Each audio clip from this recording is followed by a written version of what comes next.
ঢাকা বিশ্ববিদ্যালয় একটা গুরুত্বপূর্ণ সময় ছিল, কিন্তু আমি যেহেতু আওয়ামী লীগের ওই আমলটাতে ছিলাম, 99-2000 আওয়ামী লীগের সময়টাতে ছিলাম, সেখানে খুব বেশি মানে ক্রিয়েটিভিটির জায়গা ছিল না, চিন্তার জায়গা।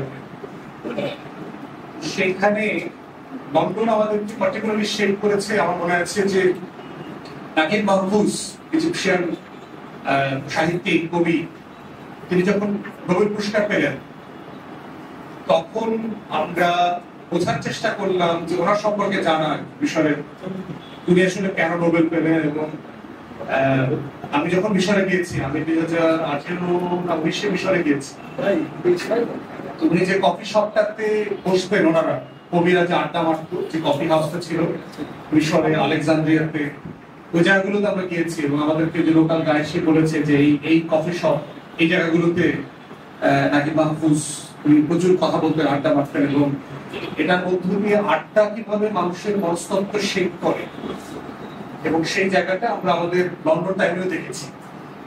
এবং আমরা চেষ্টা করেছি, আমাদের একটা সাবজেক্ট ছিল যারা প্রচুর আড্ডাবাজিটা করতাম।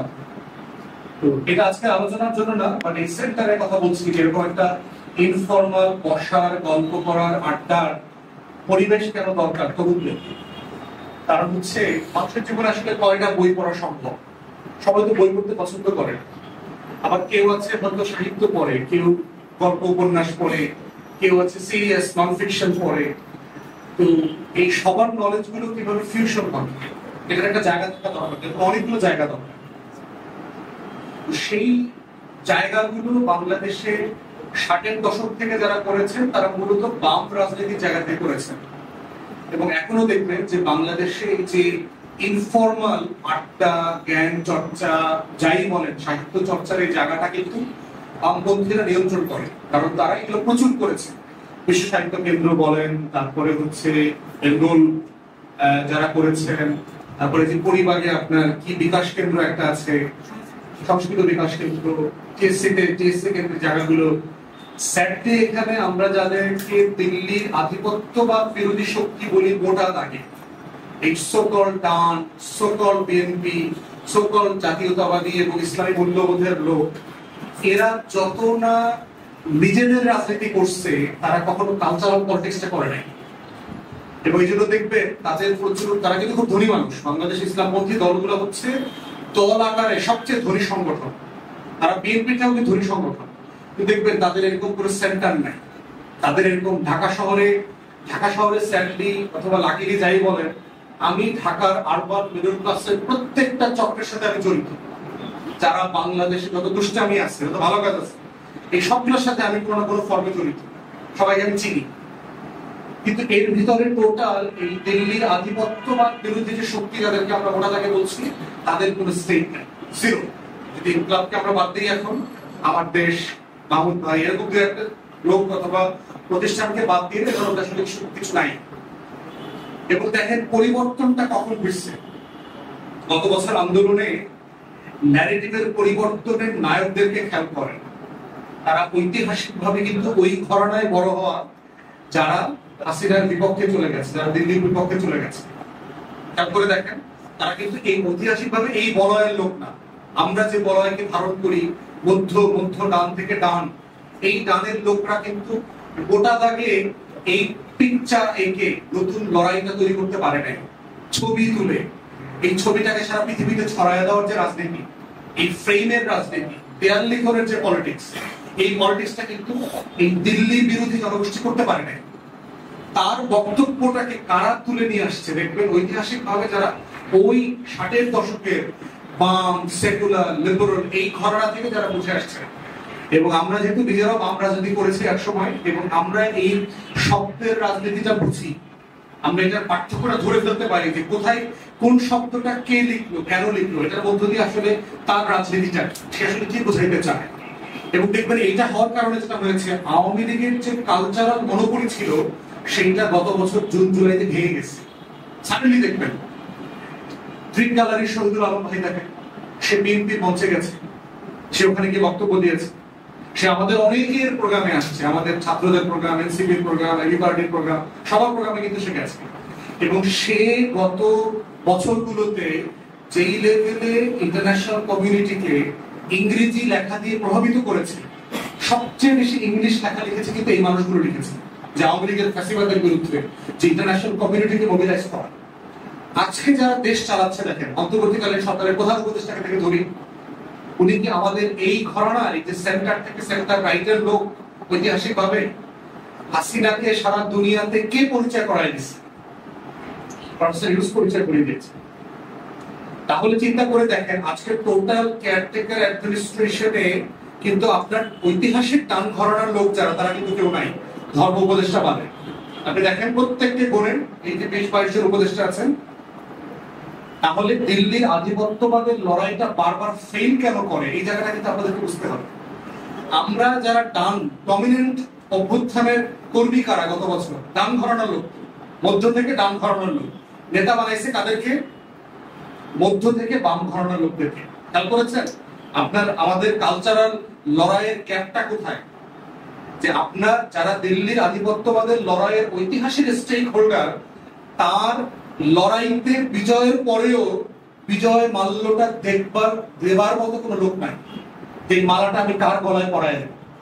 এখন আমাকে বুঝতে হয় যে এই বলয়ের ভিতরে সবচেয়ে ক্লোজ আমার কথা কে বোঝে, আমার লড়াইটাকে কে ওন করে। তাহলে এই যে কালচারাল হেজিমনির যে লড়াইয়ের ফেইলিয়ার, এই ফেইলিয়ার থেকেই বারবার আওয়ামী লীগ, সিপিবি, বাম, কংগ্রেসের পলিটিক্স, গান্ধী পরিবারের পলিটিক্সটা উঠে আসে। এবং এখনো দেখেন এই যে মবের লড়াই, এই যে দেখেন মানে বয়ানের রাজনীতিটা বোঝা কত জরুরি। প্রতিদিন আমরা যারা প্রায় টকশোতে যাই, আমাদেরকে দেখে ভুতাই মব নিয়ে প্রশ্ন করে, কিসের মব হচ্ছে বাংলাদেশে? গত আওয়ামী লীগের 16 বছরে কোন মাসে যা হয়েছে, এই 1 বছর 14 মাসে তা হয়নি। তো টকশোতে প্রত্যেক দিন প্রত্যেকটা চ্যানেলে নিয়ে আমাদের প্রেজেন্টারদের সাথে আমাদের চিরাচিরি করা লাগে। এবং এটাই হলো, এই জন্য আমি যখন আমাকে জিজ্ঞেস করছেন কি বিষয় নিয়ে কথা বলবেন, আমি চিন্তা করলাম আমি আসলে একাডেমিক লোক, আমি কর্মী, রাস্তার মেঠো রাজনীতি করি। সেই রাস্তার রাজনীতি করবার জায়গা থেকে আমাদের এই যে ভিতরের লড়াই, মানে লড়াইয়ের পিছনে একটা লড়াই আছে, লড়াইয়ের ভিতরে একটা লড়াই আছে। অতএব এই পুরো লড়াইটাকে যদি কেউ না বোঝে লড়াইতে নামে, সে লড়াইতে জিতবে কিন্তু পুরস্কারটা ছিনতাই হয়ে যাবে। মানে আপনি দেখবেন, মানে আপনি 100 মিটার দৌড়ে ফার্স্ট হয়ে ওই পারে চলে গেছেন, রিবন ফিতা টাচ করছেন, কিন্তু প্রথম পুরস্কারটা দিবে না আপনাকে, আপনাকে খালি হাতে বাড়ি পাঠিয়ে দেবে। বলবে যে তুমি দৌড় 1 সেকেন্ড আগে শুরু করছো, এত তাড়াতাড়ি দৌড়াইলা কেন? দৌড়াইবা পিছনের লোকটাকে এত পিছনে ফেলাইতে হবে কেন? বলে তো আরেকটু ওয়েট করতে পারতাম। তুমি সবসময় এত দৌড়ানোর এই শিখলা কার কাছ থেকে? নিশ্চয়ই তোমার টিচারের সমস্যা আছে, টিচার মৌলবাদী, তোমার টিচার হুজুর ছিল, তাহলে তোমার এই দৌড়টা অ্যাকসেপ্টেবল হবে না। তোমার বাবার নাম কি? বলে আমার বাবার নাম, জন্ম কোন সালে? বলে 1971 সালে। কোন পক্ষে ছিল? বলে তো পক্ষ জানি না। তাহলে তুমি নিশ্চয়ই রাজাকার ছিল না, তোমার এই দৌড়ে পুরস্কার দেওয়া যাবে না। বাংলাদেশের বয়ানগুলো খেয়াল করে দেখো তোমরা, অথবা আপনারা দেখেন যে এইভাবে একটা জিনিস প্রতিনিয়ত আমাকে ডিফেন্সিভ খেলতে হইতেছে কন্টিনিউয়াসলি। আমার উপরে ইম্পোজ করা হয় যে আপনি তো আসলে খারাপ লোক, মানে হুতাই ভাই আমি খারাপ লোক কি করলাম? তাকে উল্টা প্রশ্ন করতেছি না, ভাই আপনি কবে ভালো মানুষ ছিলেন? এটার টিভিতে 2-1 প্রেজেন্টারকে আমি গিয়ে বলছি, ভাই আমাকে লাইভে যদি বিব্রত করেন, আমি কিন্তু আপনাকে পেশা না বানায় স্টুডিও ছাড়বো না। Very clear.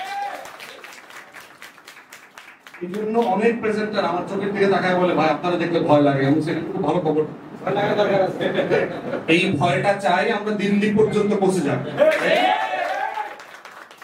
শুধু আমার টকশোর প্রেজেন্টার আমার ভয় পাইলে হবে না, হাদিরে ভয় পাইলে হবে না, এই ভয়টা দিল্লি পর্যন্ত পাইতে হবে, কলকাতা পর্যন্ত পাইতে হবে।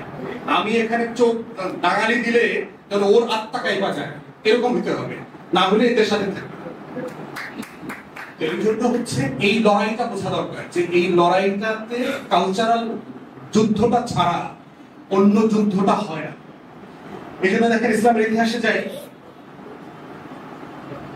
পুরো মক্কি জীবনে আল্লাহ রাসূল সাল্লাল্লাহু আলাইহি ওয়াসাল্লামের উপরে যে আয়াতগুলো নাযিল হয়েছে, এই আয়াতগুলো সামারি কি? তাওহীদ, রিসালাত, আখিরাত। এর ভিতরে দুনিয়া আছে, মানে আমি কিভাবে চলবো, মুআমালা, আখলাক, শরিয়া, রাষ্ট্র, সমাজ, এর ভিতরে কিছু আছে? এই জিনিসটা কি আমরা কখনো বোঝার চেষ্টা করেছি? মানে মানে ওলামায়ে কেরামদের ওই বৈশা লেখাপড়া করার বাইরে এসে এটাকে বোঝার চেষ্টা করেছি যে কেন মক্কি জীবনের 13টা বছর একই কথা বারবার বলছে না, এই মরার পরে কিন্তু একটা জীবন আছে, এই জীবনটা কেমন হইব বলে যে কাফেররা মুশরিকরা আসছে না, একটা হাড়ের টুকরা এনে এরকম আল্লাহ রাসূলের সামনে গুঁড়া করে দিছে না, রাসূলকে জিজ্ঞেস করতেছে, ইয়া মুহাম্মদ, তুমি বলতেছো তোমার রব এই হাড়ের টুকরা থেকে আবার আমাকে জীবিত করবে? আল্লাহ রাসূল তখন আল্লাহ তাআলা কি বলছেন? হ্যাঁ করব। কিভাবে উদাহরণটা দিয়েছে? তুমি এক সময় ছিলা কিনা? আমরা তো এক সময় নাই ছিলাম, তাই না? আমরা এক সময় ছিলাম না। তো বলে যে এই হাড়ের গুঁড়া থেকে তোমাকে ফিরায় নিয়ে আসা সহজ, আর তুমি যখন ছিলা না, নাই ছিলা, সেখান থেকে তোমাকে সৃষ্টি করা সহজ। কোনটা সহজ? আল্লাহ তাআলা প্রশ্ন করতেছে কোরআনে যে আমি তো কঠিনটা করে ফেলছি, তাহলে এই সহজটা কেন করতে পারবো না? তাহলে এই টোটাল তাওহীদ, আখিরাত, রিসালাতের কনভারসেশনটা হচ্ছে কালচারাল ফাইট। মনে রাখতে হবে, বাকি জীবনে আল্লাহ রাসূলের ফাইটটা ছিল কি? কুরাইশের মুশরিকি ব্যবস্থাপনার বিরুদ্ধে ফাইট। উনি কি মূর্তি ভাঙছে এই 13 বছর? মক্কার কাবা ঘরে যে মূর্তিগুলো ছিল এই 13 বছর উনি কোনো মূর্তি ভাঙছে? ভাঙে নাই তো। লোক ছিল না লুকায় চুকায় গিয়া দরজাটা ভাঙা সব মূর্তিগুলো ভাঙে দিয়ে আসতে পারতো না? ভাঙে নাই তো।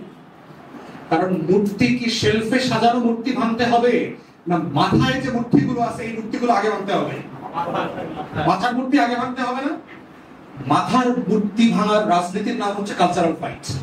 ওইটা তাওহীদ দিয়ে ভাঙতে হবে, ওইটা রিসালাত দিয়ে ভাঙতে হবে, ওইটা আখিরাতের গল্প বলে ভাঙতে হবে।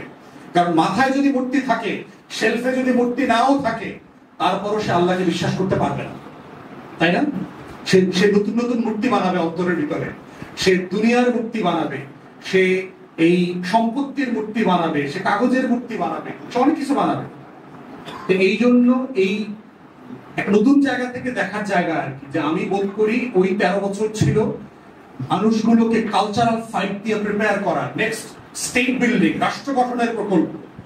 আমার এই যে বিশাল হাজার হাজার বছর ধরে একটা লাইফস্টাইল মানুষ চালাবে, সেই চালানোর জন্য যে মনস্তত্ত্ব তৈরি করা দরকার, এই ফাইটটা ছিল 13 বছরের ফাইট।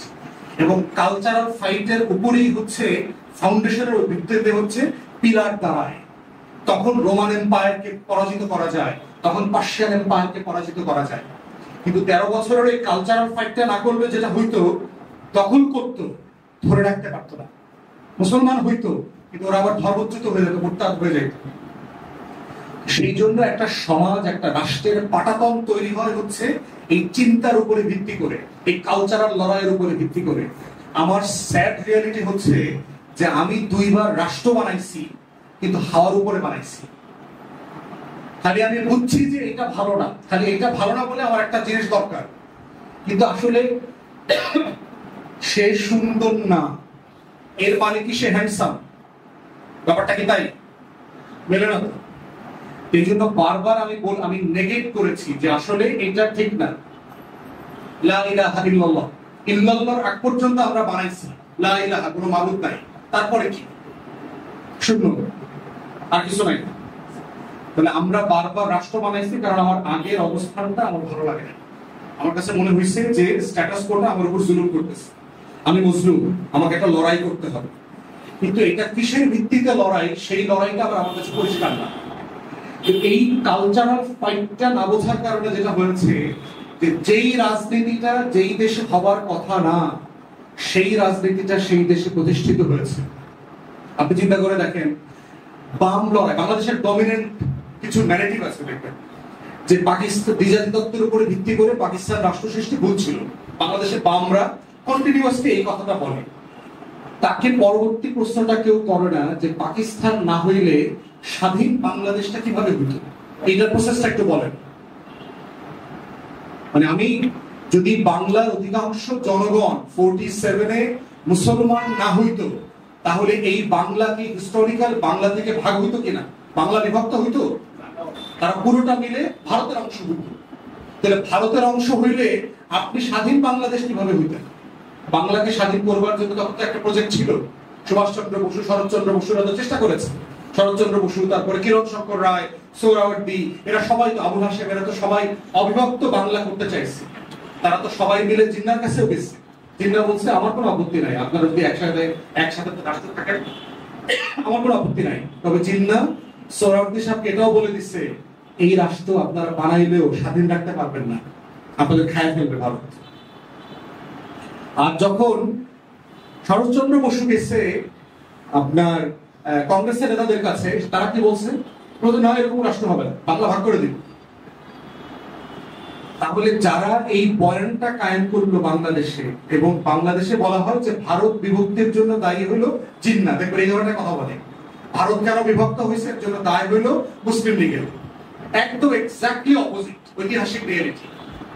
বরং জিন্না চাইছে ক্যাবিনেট মিশন প্ল্যানের পরে যে এই রকম প্ল্যানে আমার কোনো আপত্তি নাই, এবং তিন পক্ষের সামনে কংগ্রেস নেতা এবং ব্রিটিশদের সামনে উনি 46 এ পাকিস্তানের ম্যাপ ছেড়ে ফেলাই দিয়েছে। আপনারা যদি এখন তো আলোচনা ঢুকতে পারবো না, ক্যাবিনেট মিশন প্ল্যান ABC যে মডেলে তখন রাষ্ট্র একটা ফেডারেশন করার প্ল্যান করা হয়েছিল আমেরিকার মডেলে, এবং সেখানে ক্ষমতার ভারসাম্য থাকবে, প্রেসিডেন্ট এক ধর্ম থেকে হবে, প্রাইম মিনিস্টার এক ধর্ম থেকে হবে, স্পিকার এক জায়গা থেকে হবে, এবং এটা রোটেট করবে। এই প্রকল্প তো জিন্না মেনে নিয়েছে, মুসলিম মেনে নিয়েছে। নেহেরু রুমের ভিতরে মিটিং এ মেনে নিয়েছে, বাইরে এসে প্রেস কনফারেন্সে বলছে যে আমি এই পরিকল্পনার সাথে একমত না। কিন্তু ভারত বিভক্তটা কে করবে? ধর্মের ভিত্তিতে এই দেশটাকে তো কংগ্রেস ভাগ করেছে, মুসলিম লীগ করে নাই, জিন্না করে নাই। তাহলে অথচ দেখেন পুরো ন্যারেটিভটা কি চাপায় দিচ্ছে আমাদের উপরে, যে এই দ্বিজাতি তত্ত্বের উপরে পাকিস্তান বানানো ভুল সিদ্ধান্ত, মুসলিম লীগ জিন্নার কারণে এই সাম্প্রদায়িক রাজনীতি তৈরি হয়েছে, এই বক্তব্যটা হিস্টোরিক্যালি চালায় দিয়েছে। এবং এই বিশাল জনগোষ্ঠীর ভিতরে এইটাকে কাউন্টার করা, চ্যালেঞ্জ করা কোনো চেষ্টাই আমরা দেখলাম না। তাহলে চেষ্টা না করার মধ্য দিয়ে আপনি কি করেছেন, কংগ্রেসের যে ন্যারেটিভ, কংগ্রেসের বক্তব্যটা যেটা আমরা আমাদের মুখ থেকে এখন বানায় নিচ্ছি করতেছি, তাহলে কংগ্রেসের বয়ান যদি আপনারও বয়ান হয়, তাহলে বাংলাদেশ আলাদা স্বাধীন রাষ্ট্র কিভাবে থাকে? এটা সে একটা চায় না তো, মানে একটা তো হিস্টোরিক্যালি একটার সাথে একটা কন্ট্রাডিক্ট করে। কিন্তু এই কন্ট্রাডিকশন গুলো পলিটিক্সকে আমাদের এখানে এস্টাবলিশ করেছে বামপন্থীরা, সিপিবি পার্টিকুলারলি। এবং সিপিবি কখনোই বাংলাদেশের রাজনীতি করে নাই। এই কমিউনিস্ট পার্টি ঐতিহাসিকভাবেই খুবই লো কোয়ালিটির পার্টি, কিন্তু এগুলো আপনারা যদি সিপিবির পলিটিক্সটা পড়েন, এরা কেউই মার্কসের লিটারেচার পড়ে নাই। এরা মার্কসের তাফসির যেগুলো কলকাতায় করছে, ওই তাফসিরটা এখানে করছে। এবং ওই তাফসির গুলো কারা করছে? ব্রাহ্মণরা করছে, জমিদাররা করছে। অতএব ব্রাহ্মণের যে জাতপাতের ভিউ, তার যে অখান্ত ভারত, বিজেপির রাজনীতির যে টানেল ভিউ, তার যে সুপিরিয়রিটি, তার যে জমিনদারি সিস্টেম, কলোনিয়াল মডেলকে, ব্রিটিশদেরকে দেবদূত বানানো, মুসলমানদেরকে, মুঘল এম্পায়ারকে অপর বানানোর যে রাজনীতি, সেই টানেল দিয়ে সে মার্কসের তাফসীর করছে, এবং এটা মুসলমানের বাচ্চাদেরকে এখানে বুঝাইছে। তো এই পলিটিক্সের শিকার হইতে হয়েছে আমাদের সবাইকে। আর ইন্টেলেকচুয়ালি বিএনপি আওয়ামী লীগ তো ভেরি শ্যালো, তার তো বুদ্ধিভিত্তিক দৈন্য দশা ব্যাপক। এবং এটা তো এখন মঞ্চগুলোতে কে কোন মঞ্চে গিয়ে বক্তব্য দিচ্ছে আমার হচ্ছে দেখলেই বুঝতে পারছেন যে এত বড় বড় দল গণ অভ্যুত্থান হয়ে গেছে, যারা শহীদ প্রেসিডেন্ট জিয়াউর রহমানের রাজনীতিটাই ব্যাখ্যা করতে পারছে না, নতুন প্রেক্ষাপটে সেটাকে রেলেভেন্ট করে রাখতে পারছে না। তো সেই যে ন্যারেটিভের পলিটিক্স যেটা আমাদের উপর চাপিয়ে দেওয়া হয়েছে, এই জায়গাটা পরিষ্কার না হওয়া পর্যন্ত আমার এই মাটির একটা রাজনীতি, সুবা বাংলার রাজনীতি, নবাবী আমলের রাজনীতি, সুলতানি আমলের রাজনীতি, আমার যে সোনার বাংলার পিরিয়ড, যেই বাংলা পৃথিবীর সবচেয়ে ধনী অঞ্চল ছিল, আমার মোস্ট প্রসপারাস টাইম, সেই অংশটাকে ব্যাপারে আমাকে গর্বিত করতে দিচ্ছে না। বলা হচ্ছে মিস্টার বিন দেখছেন, মিস্টার বিনটা শুরু হয় কেমনে, আকাশ থেকে দেখছেন না, একটা মানুষ হুট করে ধম করে এরকম পড়ে লাইটের মধ্যে দিয়ে, এবং সে যা যা করে সেটা ইংল্যান্ডের ব্রিটিশ সোসাইটির মানুষটা এগুলো করে না। এটাই তো আইডিয়াটা, থিমটা। আমাদের পুরো মুক্তিযুদ্ধের ন্যারেটিভ, আমাদের বাংলাদেশ রাষ্ট্রের ন্যারেটিভটা দেখবেন ওই হঠাৎ করে 71 সালে একটা রাষ্ট্র টুস করে উপর থেকে পড়ে গেছে। আমার কোনো আগের ইতিহাস নাই দেখবেন। আওয়ামী লীগের বয়ানটা দেখেন শুরু হয় 52 সাল থেকে।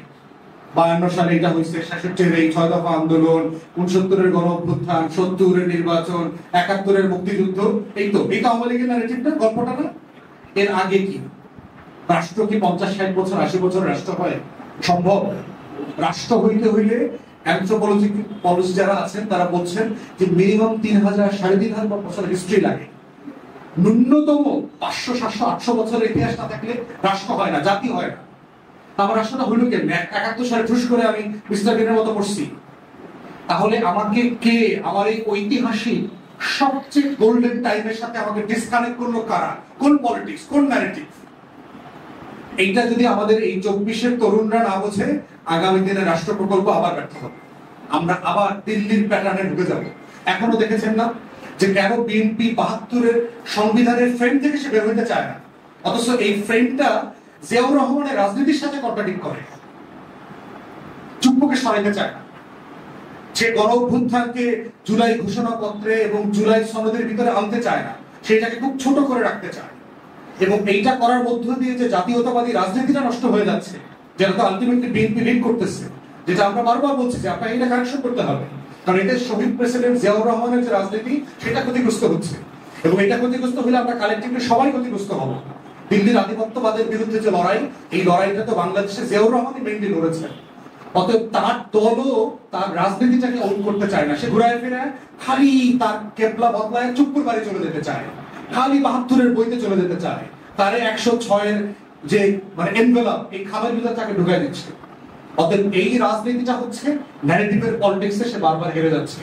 এবং এগুলোর মধ্য দিয়ে হচ্ছে বারবার এই আওয়ামী সকল আওয়ামী বাম এই দিল্লির আধিপত্যবাদী যে ন্যারেটিভ এটা স্পেস করে নেয়। এখন এটা বলার মানে কি আমরা বলছি যে বাংলাদেশের সেকুলার লিবারাল ফোর্স থাকবে না? অবশ্যই থাকবে, নিশ্চিত থাকতে হবে যে আমার রাজনীতির সাথে একমত, অবশ্যই সমস্যা নেই। কিন্তু আমার দিল্লির আধিপত্যবাদের যে ন্যারেটিভ, এই ন্যারেটিভটা ভেঙে নতুন বাংলাদেশ পন্থী ন্যারেটিভ আমার মাটির সাথে আমার 800 বছরের লড়াইকে কানেক্ট করতে হবে। আমি 71 সালে ঠুস করে পইরা আমার রাষ্ট্রপতি, আমার শত শত বছরের লড়াই মোহাম্মদ বিন বখতিয়ার খেলজি থেকে শুরু করে আমার শত শত বছরের লড়াই আছে, এবং দিল্লিকে পরাজিত করার লড়াই আছে আমার।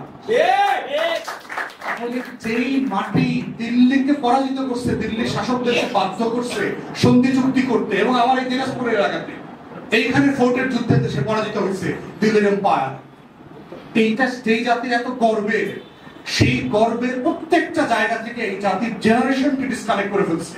হিস্ট্রির ভিতরে কিচ্ছু নাই যে ইতিহাস পড়লে একটা মাটি সন্তানরা বুক ফুলায় বলতে পারে yes I M A son of Bengal, আমি একজন বাংলার সন্তান, এই কথাটা বলতে পারে। এই গর্বের কোনো ইতিহাস নাই। ইভেন 71-এর ইতিহাসের ফ্রেমিংটা দেখেন, আমাদের 71-এর গল্পগুলো যখন আওয়ামী লীগের লোকজন বলে দেখবে খালি কান্দে, 71 সালে আমার 30 লক্ষ লোক মারা গেছে, 2 লক্ষ পাওয়া নির্যাতিত হচ্ছে, 71 সালে আমার এটা হচ্ছে। বিজয়ী জাতি কোনোদিন মৃত সোলজারদের সংখ্যা কাউন্ট করে নাকি? যুদ্ধের পরে কি হয়? ওরা শহীদ হয়ে গেছে, বীর দাফন কাফন করে পতাকা নিয়ে আগায় যেতে হয়। I am proud of the soldiers sacrifice. বিজয়ী জাতি কোনোদিন বিজয় নিয়ে কান্নাকাটি করে, এইটা আওয়ামী লীগ ছাড়া আর কোন জায়গায় আমরা দেখি নাই।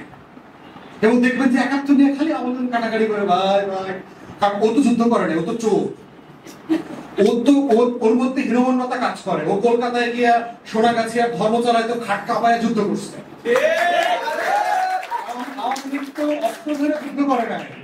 আপনারা এম এ মোহাইমেন আওয়ামী লীগের এমএলএ ছিল 70-এর নির্বাচনে, তার লেখা বই পড়বেন, ঢাকা আগরতলা মুজিবনগর ক্যাটাগরিকলি বলছে জহির রায়হানের মানলো কেন? যারা সাংবাদিক ছিল, যুদ্ধটাকে সারা দুনিয়াতে পরিচিত করাইছে। কারণ হলো এই আওয়ামী যে সোনাগাছির মুক্তিযোদ্ধাদের জীবন তিনি তুলে ধরছেন তার ডকুমেন্টারিতে। উনি বলছেন ফাঁস করে দিব এটা, যদি আমার ভাইরে আমি খুঁজে না পাই, শহীদুল্লাহ কাসারের যদি খুঁজে না পাই, তখন সব আকাম কুকাম সব ফাঁস করে দেব। এবং 30 তারিখ প্রেস ক্লাবে সংবাদ সম্মেলন করে তার এই ডকুমেন্টারি ফাঁস করার কথা ছিল, এবং সেই দিন সকালে তাকে খুন করা হয়েছে। এটা হচ্ছে রিয়েলিটি।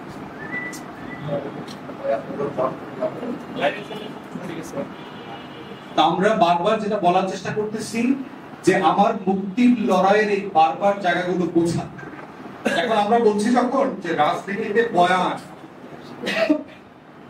এই জায়গাটা কেন জরুরি, প্রশ্ন করতে পারাটা কেন জরুরি? বয়ান বলতে আমরা আসলে বুঝাইটা কি? যারা যারা কোরআন পড়েন তারা জানেন সূরা রহমানে আল্লাহ তাআলা বয়ানের কথা বলছেন না? এখানে অধ্যক্ষ ছাত্ররা হয়তো আছেন। বয়ান জিনিসটা আসলে কি? আমরা যে শব্দটা প্রচুর বলি এখন, বয়ান বলতে আসলে আমরা কি বুঝাই? বয়ান বলতে বোঝাই আসলে একটা গল্প। একটা জাতি কিভাবে তৈরি হয়, একটা গল্প লাগে একটা জাতি তৈরি করতে। আপনারা যদি ব্রেভ হার্ট কেউ দেখে থাকেন, স্কটিশ ইন্ডিপেন্ডেন্স কে নিয়ে দেখবেন যে স্কটিশ ইন্ডিপেন্ডেন্স একটা গল্প আছে, এবং গল্পটা কিভাবে তৈরি হয়। আমার যে লড়াই, শত শত বছরের মুক্তির লড়াই, আজাদির লড়াই, এই গল্পটার অনেকগুলো উপকরণ লাগে। আমরা কোন এই উপকরণগুলোর যোগফলের নাম হচ্ছে বয়ান। এখন বয়ান কোনটা? ধরেন বয়ান হইতে হইতে কি উপকরণ লাগে? বয়ান হওয়ার প্রথম উপকরণ হচ্ছে বয়ানে কিছু ব্যক্তি লাগে যারা ওই জাতির হিরো আকারে প্রতিষ্ঠিত হয়, যারা একটা ক্রিটিক্যাল টাইমে লিডারশিপ দেয়।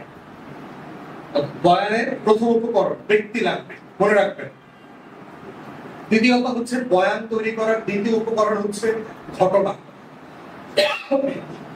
থার্ড হচ্ছে সাল, সময়।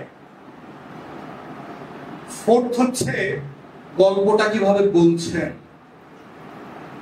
একটা গল্প অনেকভাবে বলা যায় না। আওয়ামী লীগের লোকরা যারা যুদ্ধ না করে মুক্তিযোদ্ধা, ওরে যখন 5 বছর বয়সে মুক্তিযোদ্ধা ভাতার জন্য ইন্টারভিউ করতেছে, ওরে জিজ্ঞাসা করতেছে অস্ত্র কেমনে ধরতে হয়, তো সে এই নালাটা আছে না যেটা দিয়ে গুলি বাইরে হয়, এটার এর দিকে দিচ্ছে, বুকের দিকে দিচ্ছে, দিয়া ওই পাশটা ওই পাশে দিচ্ছে, দিয়া বলছে স্যার এটা এমনি দিতে হবে। বলতেছে গুলি কর, বাট এখন করলে কিন্তু তোর বুকে লাগবে। ব্যাপারটা তাই না? তাহলে এখন হচ্ছে যুদ্ধের গল্পটা কিভাবে বলতেছে তার উপরে কিন্তু ডিপেন্ড করতেছে আসলে যুদ্ধ করছে কিনা। তাহলে 71 সালকে কিভাবে বলা হচ্ছে, 71 সালের যে আওয়ামী লীগের একটা গল্প আছে, আবার 71 সালকে বিএনপি কিভাবে বলে। বিএনপির একটা ব্যাখ্যা তাফসীর আছে না 71 সালের, যে যখন দেশ নেতৃত্বহীন ছিল, শেখ মুজিব 25শে মার্চের রাতে পালায়া চলে গেছে, প্রধানমন্ত্রী হইতে না পারার ব্যর্থতা মেনে নিতে পারে নাই, দেশের ভিতরে কোনো নেতৃত্ব ছিল না, এই সময় এরকম অকাল অন্ধকারের অমাবস্যার ভিতর থেকে মধ্যরাতে এক অচেনা মেজর এসে মাইকে বললেন যে আই রিভোল্ট। বিএনপির একটা বয়ান আছে না, সারা পৃথিবী তাকায় ছিল যে বাংলাদেশ এখন কি হবে। এই ক্র্যাকডাউনের ভিতরে এসে যে প্রতিবাদ করলেন সেই লোকটার নাম হচ্ছে আমি মেজর জিয়া বলছি, যুদ্ধ হবে। প্রথমবার নিজের নামে ঘোষণা দিয়েছে, তারপরের বার শেখ মুজিবের নামে ঘোষণা দিয়েছে এবং যুদ্ধ ডিক্লেয়ার করল। তাহলে এই যে ধারাবাহিকতা, যেটার মধ্য দিয়ে জিয়াউর রহমান স্বাধীনতার ঘোষক হিসাবে আবির্ভূত হলেন, এবং তার নেতৃত্বে 75 পরবর্তী বাস্তবতা যেটা হয়েছে, দিল্লির আধিপত্যবাদ বিরোধী যে রাজনীতি, সেই রাজনীতির ফাউন্ডেশন উনি তৈরি করেছেন।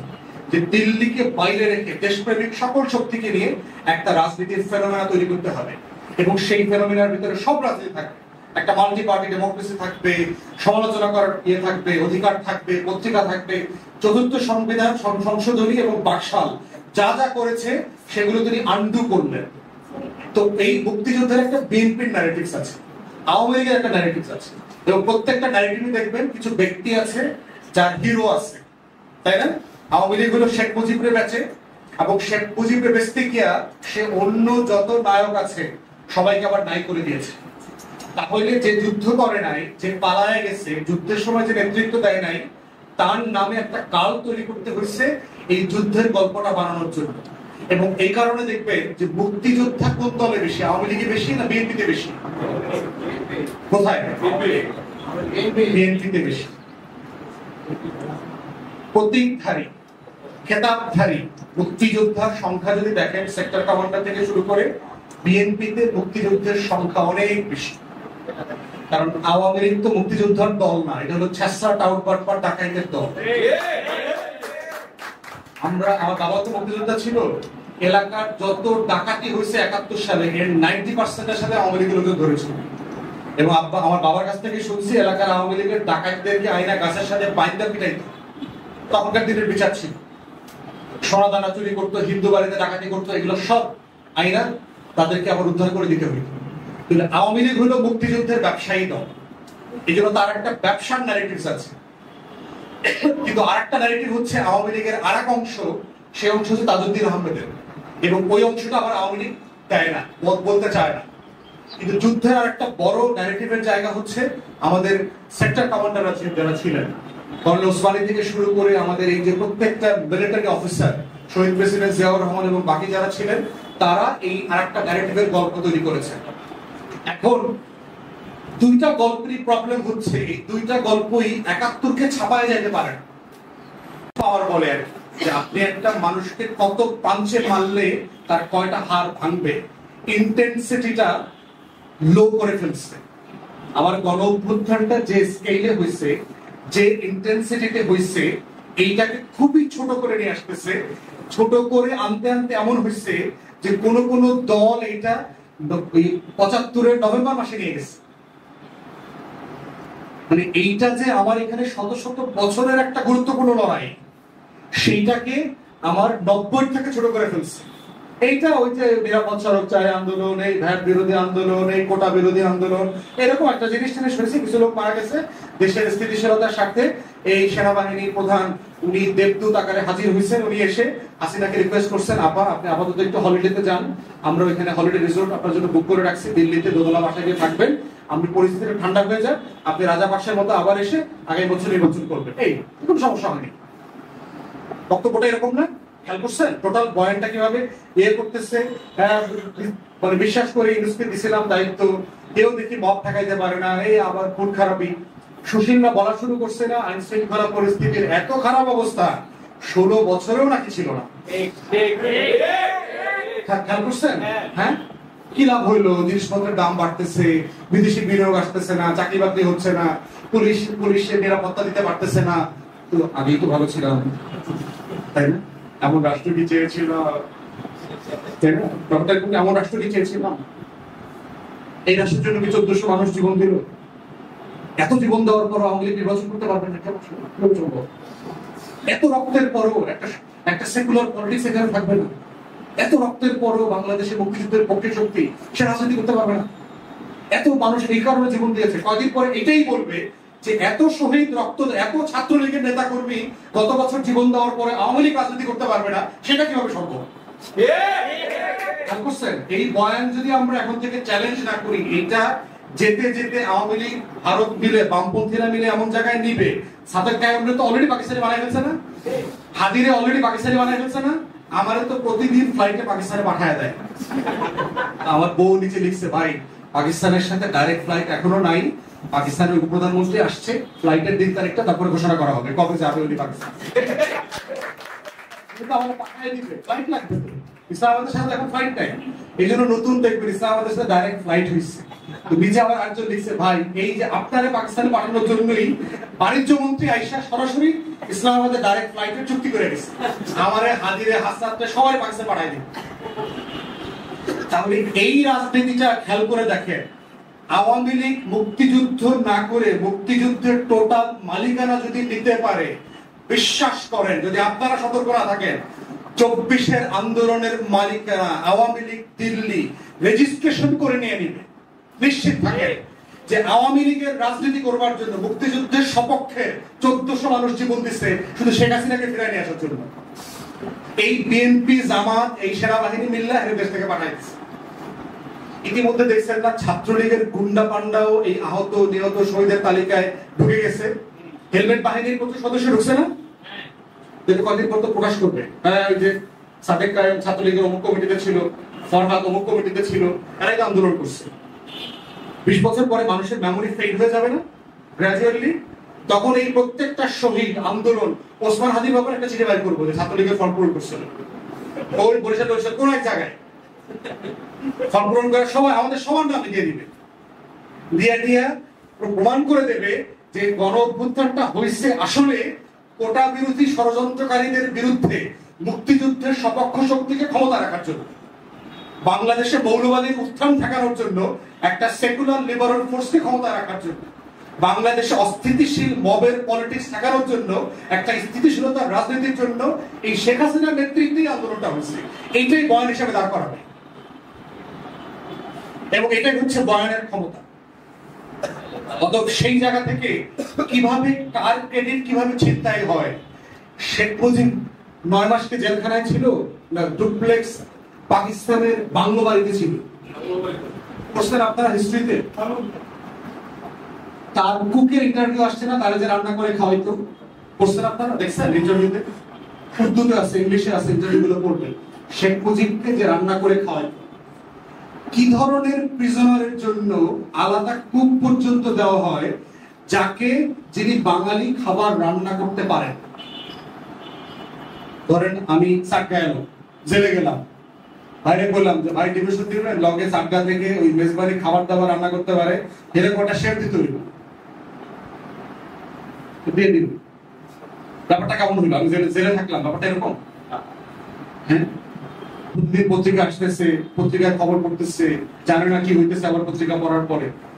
মানে বয়ানটা দেখেন, মানে সে যে পুরো জাতিকে নিরস্ত্র রেখে পালায়ে চলে গেছে একটা জাতিকে, কত বড় মানে কাপুরুষ।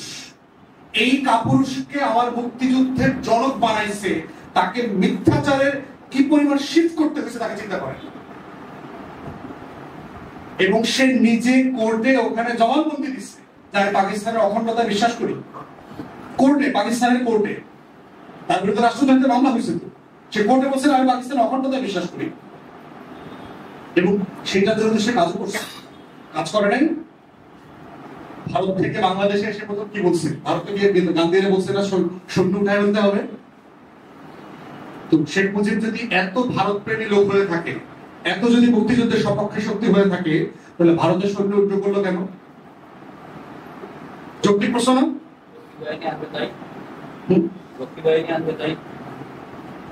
দরকার নেই। ভারতের বাহিনী উড়ে যেতে হবে কেন?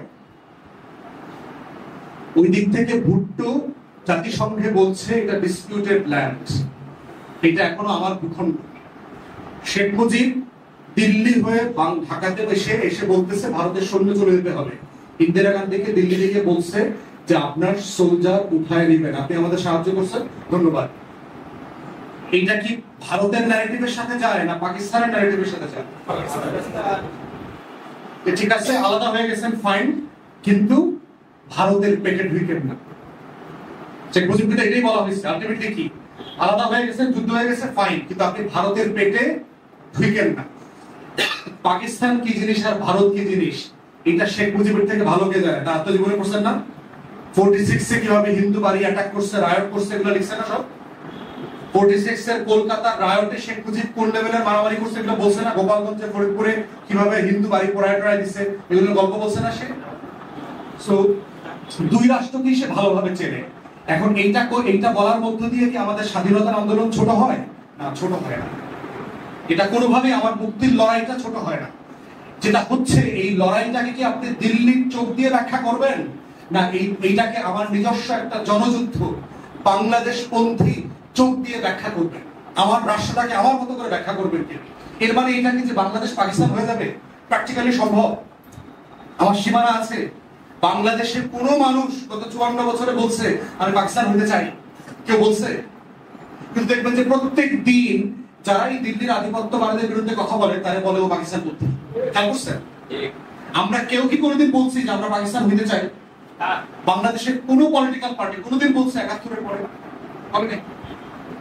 তাহলে সেই জায়গাতে দেখেন, আপনি বাংলাদেশের মুক্তির লড়াইটাকে কোন চোখ দিয়ে ব্যাখ্যা করবেন, এটা হলো বিষয়। এগুলো বলার মানে এটা না যে আমার মুক্তির লড়াইকে আমরা ছোট করছি। কোনোভাবে আমার মুক্তির লড়াই ছোট না। জেনুইনলি বৈষম্য হয়েছে, যুদ্ধ চাপিয়ে দেওয়া হয়েছে আমাদের উপরে।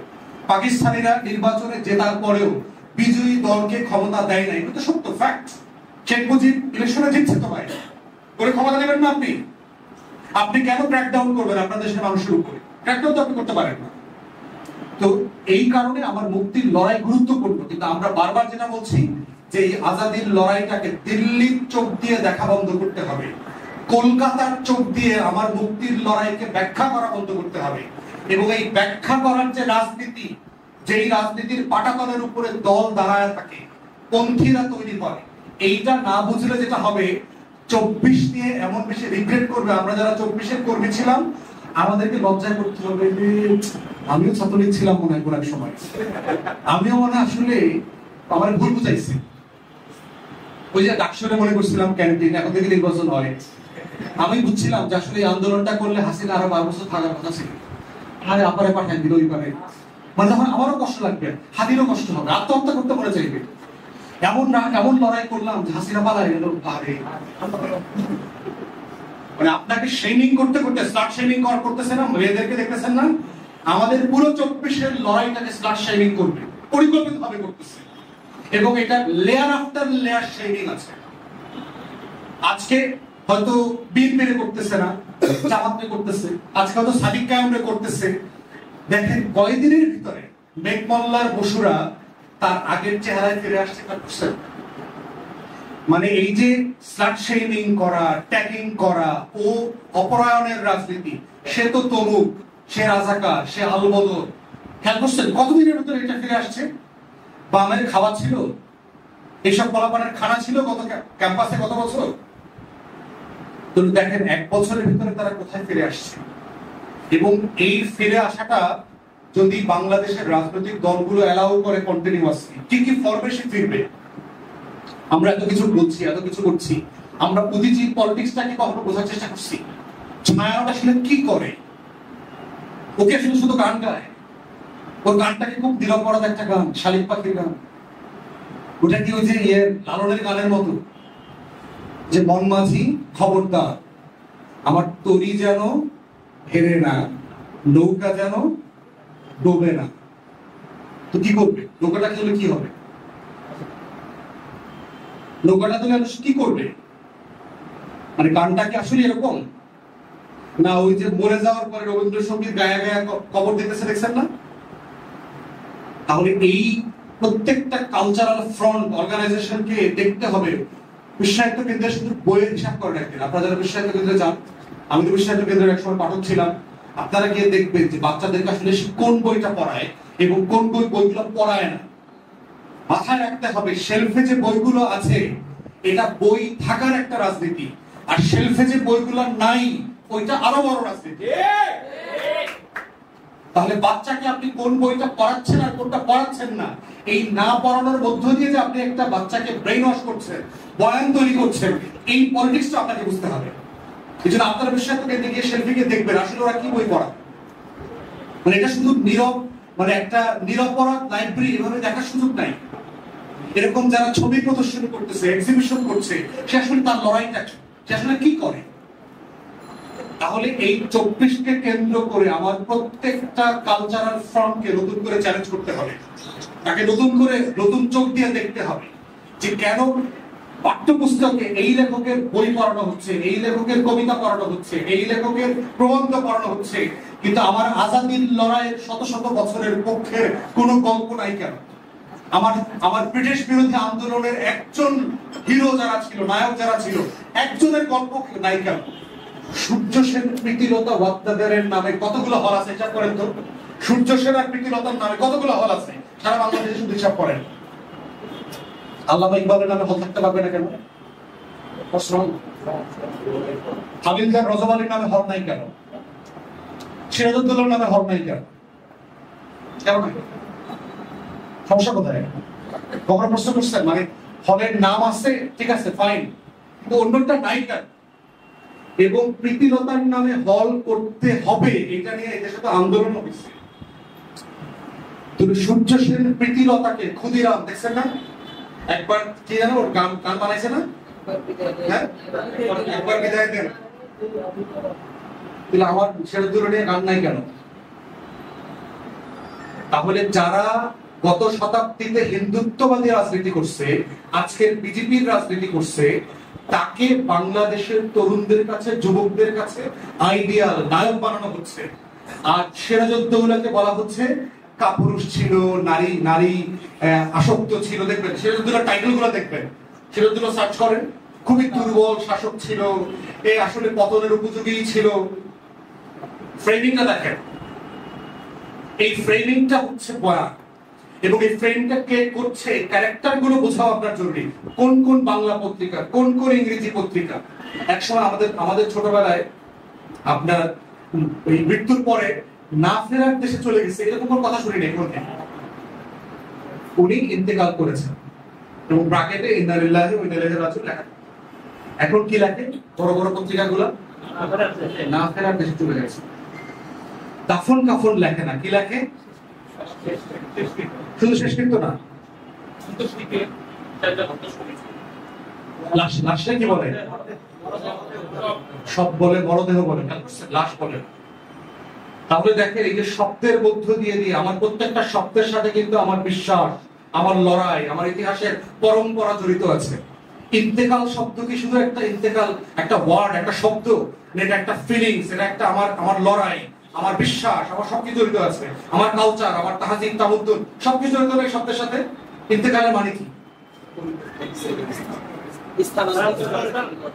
এই জন্য আরবরা যখন দেখেছি, আরবরা বলে, অমুকের নাম বলে বলে ইন্তেকালা ইলা রাহমাতিল্লাহ, তিনি আল্লাহর রহমতের দিকে চলে গেছেন।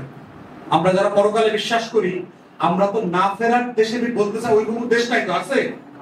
ওই রকম দেশ থাকলে তো মানচিত্রে থাকতো। না ফেরার দেশ না, আমাদের একটা দেশ থাকলে তো মানচিত্রে থাকতো না। মানচিত্রে এরকম কোনো দেশ নাই তো। তাহলে যেই দেশের নাম মানচিত্রে নাই সেটা দেশ হয় কিভাবে? দেশ মানে তো যেখানে গিয়ে বাস করা যায়। তাহলে ওই দেশটা তো বাস করার মতো দেশ না। বাস করার মতো দেশ হলে তো ওটা মানচিত্রে থাকতো। তাহলে আমি এমন একটা দেশে যাচ্ছি যেই দেশটাকে আসলে আপনি এই শব্দে ব্যাখ্যা করতে পারবেন না। আমরা যদি বারজাখের জীবন বলি অথবা পরকাল বলি, সেটাকে না ফেরার দেশ দিয়ে বিশ্ব আপনি ইন্টারপ্রেট করতে পারবেন? এই শব্দে বোঝা যায়? ওটা দুনিয়া ছেড়ে চলে গেছে এটা বলতে হবে, কিন্তু আরেক দুনিয়া তো। তাহলে এইভাবে শব্দ দিয়ে দিয়ে পত্রিকাগুলো কলকাতার শব্দ, সংস্কৃত শব্দ দিয়ে বাংলা শব্দ, যেই বাংলা শব্দ আরবি, ফার্সি, উর্দু যে ঐতিহাসিক পরম্পরা ছিল, এই শব্দগুলো পর্যন্ত পরিবর্তন করে ফেলেছে। এবং এমন এমন শব্দ আনছে যে শব্দ দিয়ে আমি দিল্লির আধিপত্যবাদের বিরুদ্ধে লড়াই করতে পারছি না। ইনকিলাব শব্দটা শুনলে কেমন মৌলবাদী লাগে, তাই না? আমার কয়েকজন বলছে কেমন পাকিস্তানি লাগে, তাই না? খেয়াল করছেন? অথচ ব্রিটিশ বিরোধী আন্দোলনের স্লোগান ছিল ইনকিলাব জিন্দাবাদ। হিন্দু, মুসলমান, কংগ্রেস সবাই বলতো। কংগ্রেসের বড় বড় সভাতে ইনকিলাব জিন্দাবাদ বলে স্লোগান দেওয়া হতো। এখনো তা হয়। ভারতের পলিটিশিয়ানরা হিন্দু মুসলমান নির্বিশেষে সবাই এই ইনকিলাব জিন্দাবাদের স্লোগান দেয়।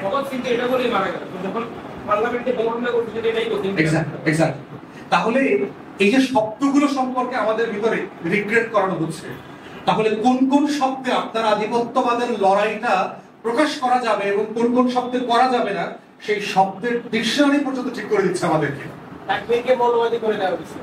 খেয়াল করেছেন? প্রত্যেকটা ট্যাগ। তাহলে ব্যক্তি, আমার শব্দ, আমার চিন্তা, আমার ইতিহাস, আমার যে ক্যারেক্টার গুলো ছিল, আমার জাতীয় নায়ক যারা ছিল, এদের প্রত্যেককে আমার জীবন থেকে সরায় ফেলছে। একটা গান ভাইরাল হয়েছে, আমি তো গান টান শুনে টুনি না, আর গান শুনলে আমি আসলে, মানুষ তো গান শুনে রিল্যাক্সের জন্য, আমি গান শুনলে গানের ভিতরে চলে যাই, মানে থিমের মধ্যে চলে যাই, মানে মাথায় অন্য জিনিস কাজ করে। কোক স্টুডিওর একটা গান আসছে না রিসেন্টলি, দেখছেন?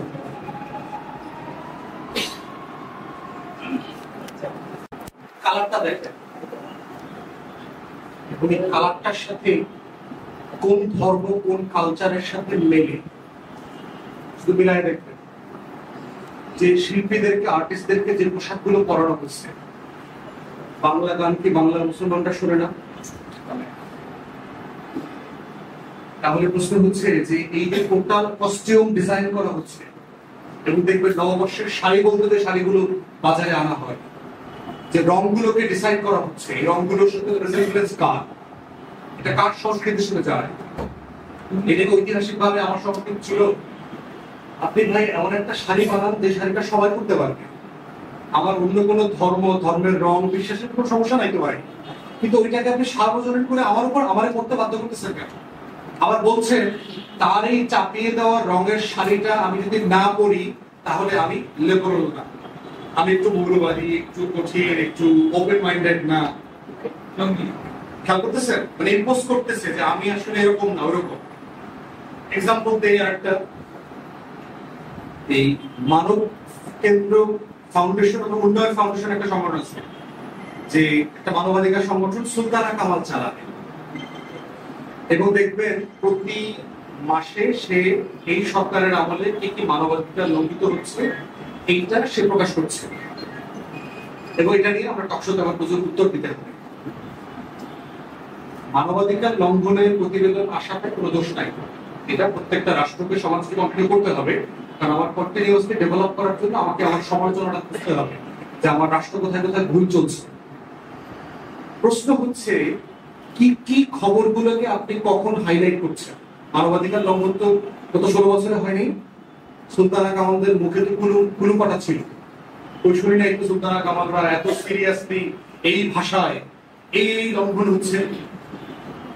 মব হচ্ছে এইরকম লঙ্ঘনের কোন ক্রাইটেরিয়া আগের রিপোর্টগুলোতে, আওয়ামী লীগের আমলের রিপোর্টে দেখি নাই। খেয়াল করতেছেন বয়ানের পার্থক্যটা কোথায়? মানবাধিকার সংগঠন, মানবাধিকার লঙ্ঘন হচ্ছে মবের মাধ্যমে, এটা সত্য। তাহলে এটা আওয়ামী লীগ থাকা অবস্থায় মব হচ্ছে, রাষ্ট্রীয় মব, দলীয় মব, এইরকম লঙ্ঘনের খবর রিপোর্ট আকারে কেন আসে নাই, এখন কেন আসছে? বুঝাইতে পারতেছি? তাহলে এইটা আবার দেশের গুরুত্বপূর্ণ পত্রিকা গুরুত্বের সাথে প্রথম পেজে ছাপাচ্ছে। এখন এই মানবাধিকার সংগঠনটা কাদের রিপোর্টের উপরে ভিত্তি করে এই ইন্ডেক্স তৈরি করতেছে?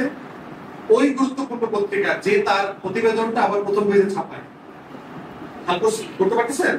খুবই গুরুত্বপূর্ণ পত্রিকা, তিনি মবের খবর ছাপাচ্ছেন, মবের গুরুত্ব আলোকে একদম প্রতিদিন 2-4টা করে নিউজ করতেছে। এইটাকে আবার ওই মানব কেন্দ্র সমষ্টি সংস্কার উন্নয়ন ফাউন্ডেশন তারা আবার গুরুত্ব আকারে এটাকে প্রতিবেদন আকারে ছাপাচ্ছে এবং মানবাধিকার লঙ্ঘনের রিপোর্ট করতেছে, দেশে বিদেশে ইংলিশে ছাপাচ্ছে। ওই রিপোর্টের প্রতিবেদনটা আসার পরে ওইটা আবার ওই সকল পত্রিকার প্রথম হেডলাইন নিউজ, যে দেশে অমুকের রিপোর্ট, মানবাধিকারের এই লঙ্ঘনগুলো হয়েছে। এইটাকে কেন্দ্র করে আবার সারাদিন বিভিন্ন টেলিভিশনে বাইট রিপোর্ট যাচ্ছে, রাতের বেলা আবার টক শোতে ওইটা হলো প্রথম আলোচ্য সূচির বিষয়। বুঝাতে পারতেছি? তাহলে বিষয়টা কি? এটাকে মানে খুবই নিরপরাধ একটা বিষয়, জাস্ট কোইন্সিডেন্স। সব ভালো মানুষরা চিন্তা করছে বেশি মাগরিবের আজান দিছে, নামাজ পড়তে হবে। ব্যাপারটা কি এরকম? মহল্লার সব ভালো মানুষ, আজান হয়েছে, নামাজ পড়তে হবে। ব্যাপারটা কি এরকম একটা জিনিস?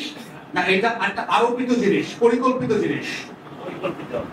কেন সাডেনলি বলতেছে বাংলাদেশের ইতিহাসে এত সুশীল সেকুলার লিবারাল মানুষদের সরকার কোনোদিন ছিল না, কোনোদিন ছিল না ইতিহাসে। আওয়ামী লীগের সরকার এর থেকে মৌলবাদীতে বেশি বড় ছিল। সেই সরকারটাকে বলতেছে যে এই সরকার দক্ষিণপন্থীদের, জঙ্গিদের, মৌলবাদীদের উত্থানে সাহায্য করতেছে। তাহলে এই সরকারটা কি করছে? এই সরকারটা আসলে গণতন্ত্র খেলাও করছে। এখানে হেফাজত মহাসমাবেশ করতে পারতেছে, বিএনপিও মহাসমাবেশ করতে পারতেছে, চরমনাইও পারতেছে, জামাত শিবিরও পারতেছে। বিএনপির বড় বড় মহাসমাবেশের পরে দক্ষিণপন্থীদের উত্থান, এই রিপোর্টটা তো আসে না। তাহলে বাংলাদেশেরই অন্য রাজনৈতিক দল যে ভিন্ন রাজনীতি বিশ্বাস করে, তার মহাসমাবেশের পরে বড় বড় পত্রিকাগুলোতে বড় বড় কলাম আসতেছে। বিএনপির নেতারা আবার ওই সমাবেশের উপর ভিত্তি করে সাক্ষাৎকার দিচ্ছেন যে বাংলাদেশে দক্ষিণপন্থীদের উত্থান হচ্ছে, মানে জঙ্গি মৌলবাদীদের আখড়া হইতে বাংলাদেশকে আমরা অ্যালাউ করবো না, এরকম কথা বলছে না? গত বছর মনে ছিল না মারামারি করার সময় মনে ছিল কিনা? যখন মারামারি চলতেছিল তখন এই কথাগুলো বলেছিল কিনা যে দক্ষিণপন্থীদের সাথে আমরা কোনো লড়াই করবো না? বাস্তবতা তাই হওয়া দরকার না? আমি যদি কোনো বেশ্যার সাথে না শুই, আমি কি এটা অবশ্যই শুবো না, না পরিমাত্র শুবো না? কখনো শুবো না। যারা বেশ্যার সাথে শোয় না তারা কোনো আমলেই শোয় না। তাহলে সাডেনলি আগে পুত পবিত্র ছিল, বউ হওয়ার মতো ছিল, এখন সাডেনলি জামাত, ইসলামপন্থীরা, চরমনায় সব বেশ্যা হয়ে গেছে, ওরা আধুনিক হয়ে গেছে, ওরা মৌলবাদী হয়ে গেছে। তাহলে খেয়াল করতেছেন এই যে স্টার্ট শেমিং এর পলিটিক্স, ইন্ডিভিজুয়ালি একটা মেয়েকে স্টার্ট শেমিং করতেছে, কালেকটিভলি একটা বড় বড় অংশকে স্টার্ট শেমিং করতেছে, পলিটিক্যালি তাকে অপর করতেছে, তাকে অন্য জিনিস বানাচ্ছে, তাকে মৌলবাদী বানাচ্ছে, তাকে জঙ্গি বানাচ্ছে। সে গণতন্ত্রের শত্রু, সে দক্ষিণপন্থী, সে ভারতের নিরাপত্তার হুমকি। এবং এই সুশীলরা যখন বলে দক্ষিণপন্থীদের উত্থান, ওরা আসলে কি মিন করে? ওরা মন মিন করে এরা হইল ভারতের নিরাপত্তার হুমকি, ওরা এইটা মিন করে। ওরা কিন্তু বাংলাদেশের নিরাপত্তা নিয়ে চিন্তিত না। এবং এটার জন্য যদি ভারতকে ইনভলভ করা লাগে, পশ্চিমাদেরকে ইনভলভ করে আগামী ফেব্রুয়ারির পরে অপারেশন ক্লিন হার্টের নামে কয়েক হাজার ইসলামপন্থীরা মারা লাগে, মারবে, মনে রাখবেন, নিশ্চিন্তে মারবে। যদি আবার গুম করার নাটক করতে হয়, এবং দেখবেন সেদিন গুমের আর কোনো সমালোচনা হবে না, কারণ এই গুমটা হলো হালাল গুম। আওয়ামী লীগের আমলে গুমটা ছিল হারাম। এখন ওই স্ত্রী এখন বেশ্যা হয়ে গেছে, ওরা এখন গুম করা যাবে। নতুন দলের রাজনীতি যারা করতেছেন তারা কিন্তু ওই ইন্ডিয়ান ফ্রেমের পলিটিক্স করছে। এই জন্য আমরা যখন বারবার বলছি, বড় দলগুলো সবগুলোকে বলছি যে জুলাই সনদের অধীনে নির্বাচন হইতে হবে, জুলাই সনদের অধীনে সংসদ তৈরি হতে হবে, জুলাই সনদের অধীনে শপথ হইতে হবে, তারা এটা মানতে পারে না। তারা দৌড়ায় খালি 72-এ চলে যায়। কারণ 72-এর ন্যারেটিভের সাথে ভারতের আশ্বস্তি আছে যে তাকে তোমরা ক্ষমতায় আনবো যদি তোমরা এই ফ্রেমে থাকো। তোমরা ক্ষমতা আসার সমস্যা নাই, কিন্তু এই যে আওয়ামী লীগের দিল্লির যে ফ্রেম, এই ফ্রেম থেকে তুমি বের হও না। ওই ফ্রেম থেকে বের হইনি তোমাকে আমি নিরাপত্তার হুমকি বানিয়ে দিব, তোমাকে আমি জঙ্গিবাদের সমর্থক বানিয়ে দিব। আপনি চিন্তা করে দেখুন তো, এখন কোন পত্রিকায়, ওই যে বড় বড় পত্রিকাগুলো আছে গুরুত্বপূর্ণ, বিএনপি জামাত একসাথে লেখে? দেখেন তো কোথাও লেখে বিএনপি জামাত মৌলবাদী গোষ্ঠী? জিয়াউর রহমান ওই 71 সালে শর্ট ছিল, মুক্তিযুদ্ধ করে না, এই কথা লেখে? খালেদা সম্পর্কে কোনো বাজে কথা লেখে? বলে যেই পত্রিকাগুলো হাওয়া ভবনের ন্যারেটিভ বানাইছে, তারেক রহমানকে পিটানোর বন্দোবস্ত করছে যেই পত্রিকাগুলো, যেই বুদ্ধিজীবীরা, যেই চ্যানেলগুলো দিনরাত বিএনপি জামাত ত্যাগ করে রিপোর্ট করেছে, তারা কেউ আজকে এই কথাটা বলছে না কেন? কারণ এখন বিএনপি আর জামাতকে আলাদা না করলে তো ইসলামপন্থীদেরকে মাইক দেওয়ার ব্যবস্থা করা যাবে না। মাইক কাকে দিয়ে দেওয়া হবে? ওরে দিয়ে ওরে মাইক দেওয়া হবে। পক্ষ বুঝতে পারতেছেন? বিএনপি জামাত কেন আগে করছে? আওয়ামী লীগ সাপেক্ষে ওদের দুজনকে সবাই পিটাইতে হবে। পিটানোর ব্যবস্থা করছে না? পিটানোর জন্য যে বৈধতা সম্মতি উৎপাদন করা দরকার, পুরোটা তারা করছে। এখন কি করতে হবে? বিএনপি রে দিয়ে জামাত পিটাইতে হবে, বিএনপি রে দিয়ে চরমনাই পিটাইতে হবে, বিএনপি রে দিয়ে হেফাজত পিটাইতে হবে। এবং বিএনপির সাথে এই উস্কানির রাজনীতিতে তারা তাকে ফেলার চেষ্টা করছে, এবং স্যাডলি তারা করেছে অনেকাংশে, সেটা আমরা দেখতে পাচ্ছি। এই যে বয়ানের রাজনীতি, যেই রাজনীতিটা শহীদ প্রেসিডেন্টের সাথে যায় না, দিল্লির আধিপত্যবাদের বিরুদ্ধে রাজনীতির সাথে যায় না, এটা অরিজিনাল বিএনপি রাজনীতি না। কিন্তু বিএনপি এই পলিটিক্সের ফাপরে এবং ট্র্যাপে পড়ছে বলে আমরা দেখতে পাচ্ছি। এবং এই কারণেই গণ অভ্যুত্থান পরবর্তী বাংলাদেশে বয়ানের রাজনীতিটা বোঝা তরুণদের জন্য জরুরি। তা না হলে শত শত হাজারে হাজারে আবার জঙ্গি নাটক হবে। আমরা সব দাড়িওয়ালা টুপিওয়ালা যারা নামাজি বিশ্বাস করি কিন্তু জাতীয়তাবাদী বাংলাদেশের পক্ষের মানুষ, তারা সবাই মুক্তিযুদ্ধের বিপক্ষে শক্তি হয়ে যাবো আবার। এবং মুক্তিযুদ্ধের বিপক্ষে শক্তি হইলেই আমাকে মিথ্যা মামলা দিয়ে ফাঁসানো যাবে, আমাকে রিমান্ডে নেওয়া যাবে, আমার হাতের পায়ের নখ তুলে নেওয়া যাবে, আমাকে গুম করা যাবে, আমাকে আয়না ঘরে নেওয়া যাবে, আমাদের সবকিছু করা যাবে।